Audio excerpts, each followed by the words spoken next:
Добрый день, дорогие телезрители! С вами снова программа News on Air. И я Мария Крадашевская. Давайте начнем.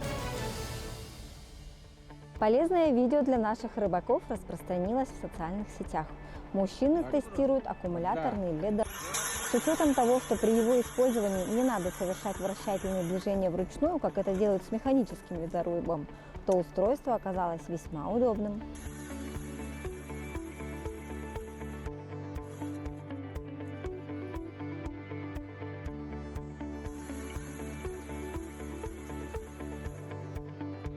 Тем временем под селом Крестях Сунтарского района пошел лед. Не верите? Смотрите сами. Мне, честно говоря, тоже не очень в это верится, но видео я нашла на Сунтарском телеграм-канале.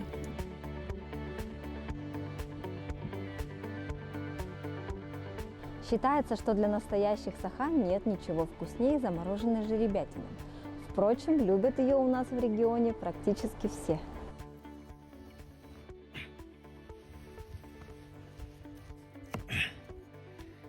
Смотрите, это ребро. Самая вкусная часть конины. Это просто деликатес. Вот это жир. Он такой мягкий, нежный. Тает во рту. Если кто не пробовал никогда, попробуйте обязательно. Вы просто будете удивлены. В намском селе Тюбе прошло мероприятие, посвященное 80-летнему юбилею Юрюнкөльской рыболовной артели. Оно было названо «Ытык эбебит Юрюнкөл күндүбелага соба». В школе были выставлены поделки и рисунки учеников, посвященные рыбе карась, которую любят жители республики.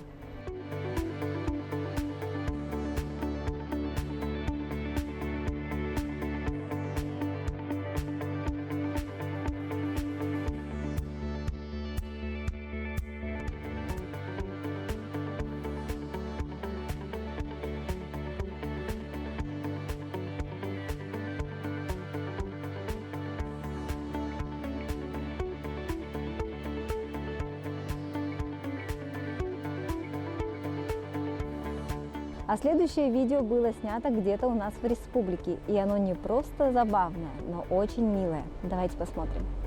Вы посмотрите на эту компанию. Это собачка с маленьким котенком, которого я сейчас гладила. Друзья, друганы, уйдите с дороги. Машина едет. Посмотрите, смотрите, он его утягивает с дороги, там машина идет. И он его утягивает. Вот это я понимаю. Ты посмотрите, что происходит. Он его утащил подальше от опасности. Вот это да. А сейчас моя коллега расскажет о бабушке, которая, несмотря на свой пожилой возраст, активно занимается рукоделием и радует своими поделками жителей столицы.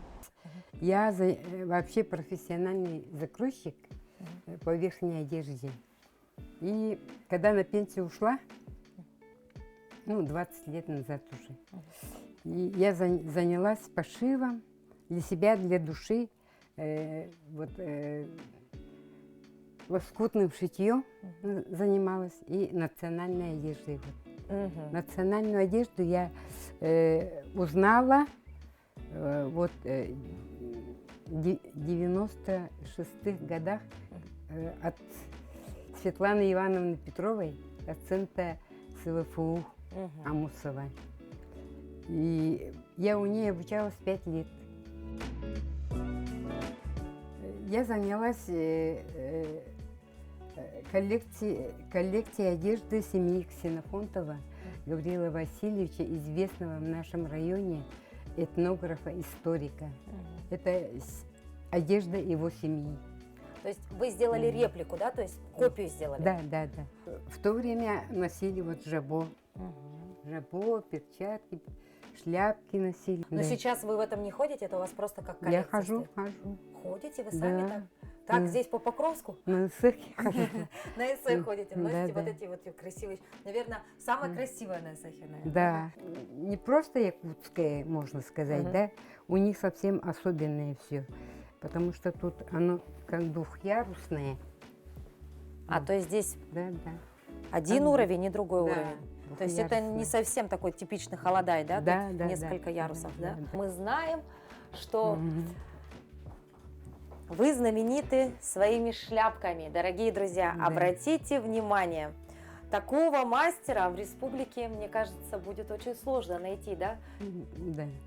Я как начала вот эти шляпы к этим костюмам, кстати.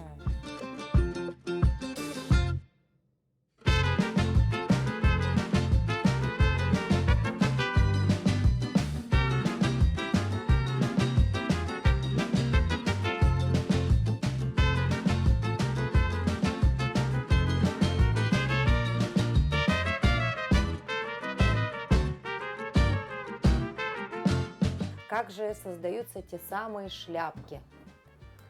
Шляпки, так, я делаю выкройки, например, вот так вот. Вот это называется донышко, а вот это, которое по краям шьется, это тулья называется. Тулья. Мгм. То есть, по сути, вот только 3 элемента должно быть, да? Да. И потом переносите это на ткань. На ткань. Мгм. На ткань вот выкроила я, вот бархатная будет теперь шляпка. Сегодня Вот будет так я бархатная выкроила. шляпка. Вот я выкроила по лекалу, по этой выкройке. Вот так. Мгм. И к ней еще выкраивается подкладка. Вот я подкладку приготовила. Точно так же. Нет, тут у меня это клеевая с клеевой. Нет, это фетр.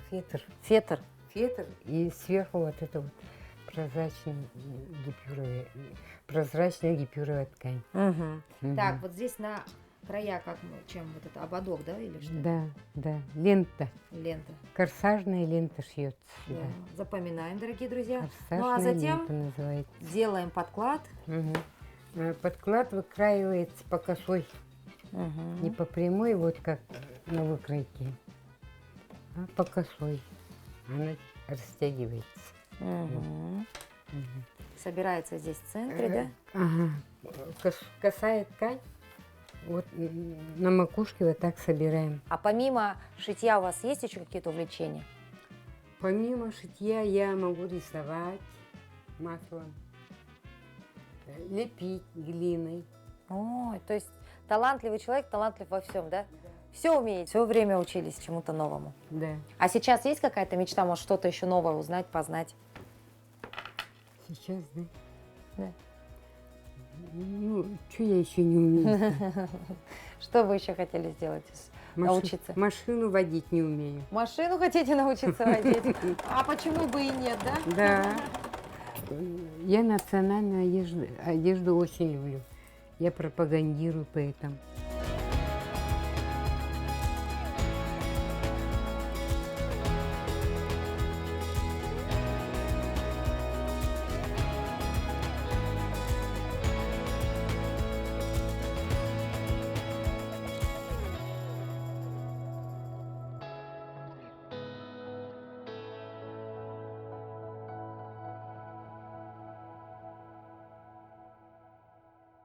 Ну а в следующем материале вы познакомитесь с фотохудожником, любимая модель которого бойкий лисенок.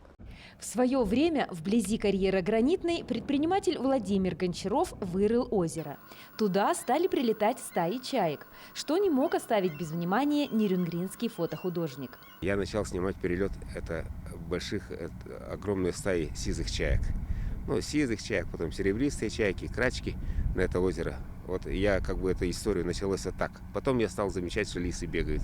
Ну и я же еще маленько охотился раньше. Вижу по следам, что здесь место-то обжитое не только птицами, но еще и лисами. В этих местах хищникам не хватает лесной добычи, поэтому им приходится рассчитывать на помощь людей. Но это не охотницы, это те, которые питаются в основном со свалки. Это помоечница от гостинцев людей, которые подкармливают сердобольные. Но на самом деле лису подкармливать можно. Это все думают, что они там зараженные бешенством и так далее. На самом деле не так. Просто они с самого детства живут рядом с человеком. Настолько пластичный вид, что они, наверное, без вот этого фактора помощника человека, наверное, вряд ли выживут. Эти животные все понимают, и поэтому день ото дня выходят к своим благодетелям, чтобы получить порцию лакомства. Но один из лисят особенно выделяется среди своих сородичей. Одна самая отчаянная, которая самая маленькая, но она самая бойкая. И самое главное, что она самая дерзкая среди всех. Она всех гоняет, которые подходят. То есть у них здесь борьба за местность и борьба за пищу. Не останавливает рыжих четвероногих даже работающая техника. Единственный враг, которого они боятся, это собаки. На снегу хорошо видно, где пробегала лисица, а где наследили пёсьи лапы. Для Юрия Коковина, как для охотника, различить следы не составляет труда. След лисы – это законченная цепочка. След ровный. С любознательностью она обязательно пройдет там, где чистый грунт вывершил, вдруг что-нибудь там лежит, она обязательно посмотрит. Собака никогда этого не сделает, она будет бегать по дорогам, и у нее нету такого, знаешь, любопытства, как у лисицы.